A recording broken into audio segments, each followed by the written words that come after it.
Okay, you can see this is pretty even right here. I'm going to put another layer on it, and I got to put some over here and build this up. And this is just using, high quality super glue.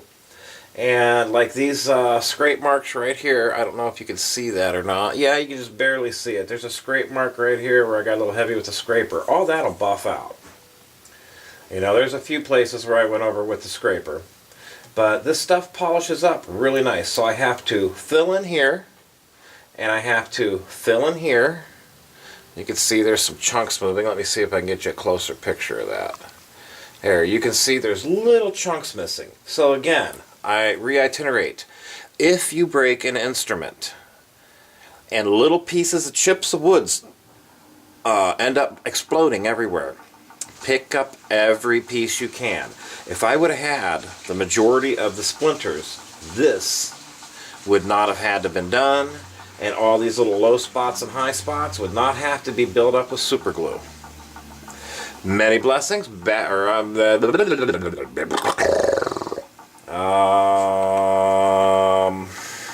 I forget where I was. This is going to be edited out. Okay, again. I reiterate.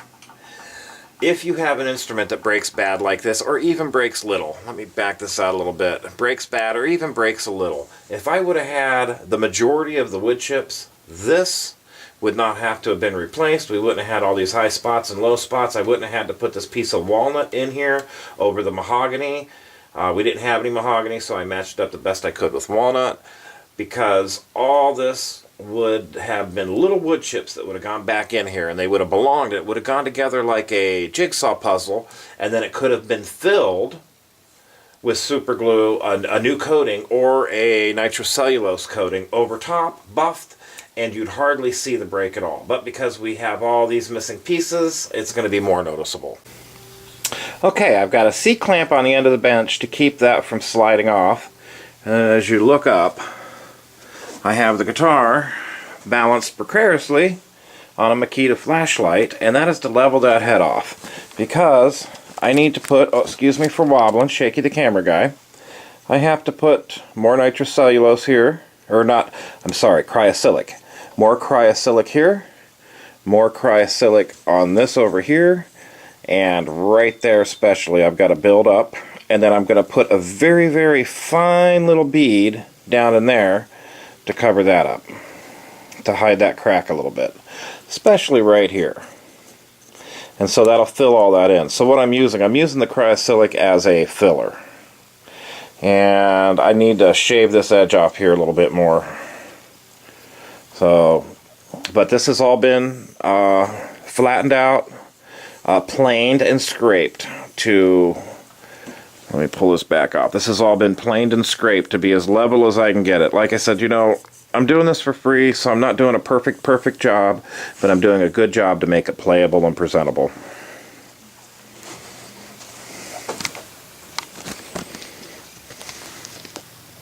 There's the other side. There's the flashlight to level her out. There's support for the guitar on the back, and then you saw the C-clamp on the end so she doesn't slide off the bench.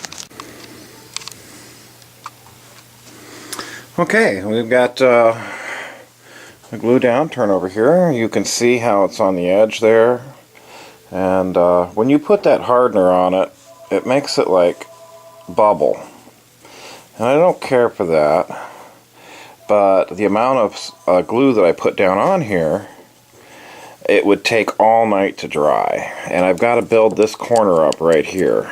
Right in this here and right on this edge here. Even though it'll be covered, I still need to build that corner up some. And so I'll scrape that back down and give you a view. Okay, we're down to some finished scraping here. I've got all the edges matched up pretty good.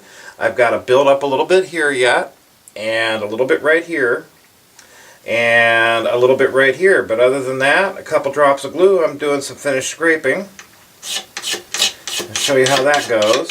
Now, if you know what you're doing, you can actually scrape out to a finish of about 2000. And as you can see, we're getting some big long curls right there as I scrape.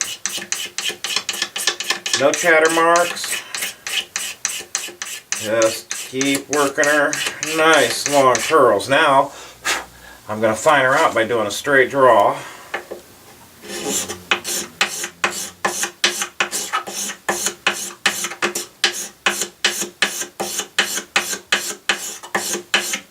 Now, anyone can make these scrapers.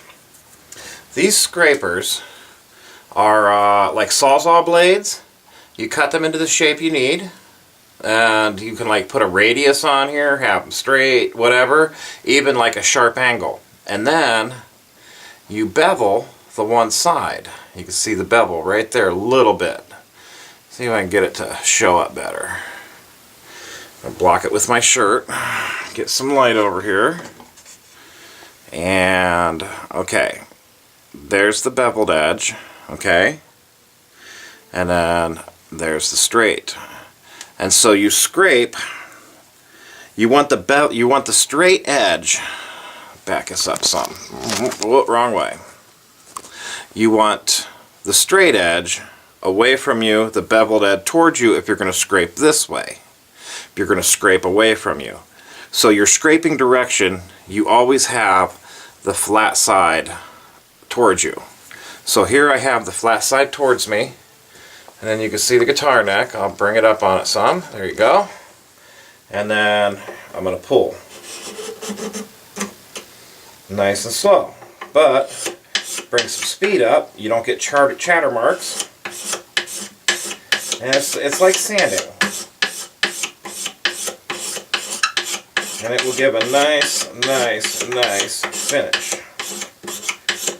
And there, you can see we have a nice smooth finish. And a lot of it's fallen off. I mean, I got curls all over the place. Right here on this edge. Now, one thing about scraping, in most cases, you want to go with the grain. The grain on this is this way. You can scrape against the grain, but it's not as effective.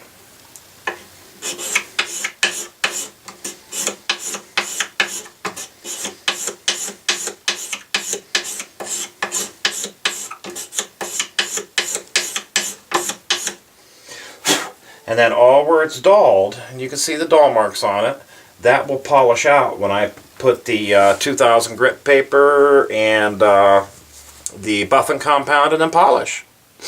So we're almost done. I got a couple places I got to build up. Now I'll show you how I do the build up here. Let me get this set up. Again, I've got the C-clamp at the end so it doesn't fall off. Oh, you can't see. Wrong way. Bring this up. I have got the C-clamp down at the end. Let me bring this in up on here. And there we go. Now I don't know how well you'll be able to see this, but I'll show you what I do with the super glue. It's this edge right here that I got to build up.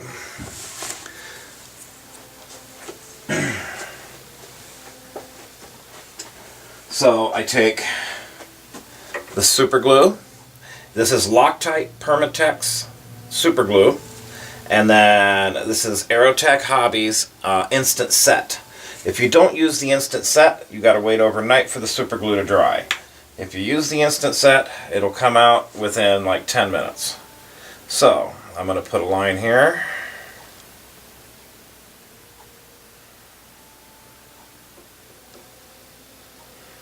Well, we're just about out. Okay, I'm going to have to go grab the other super glue. It's upstairs.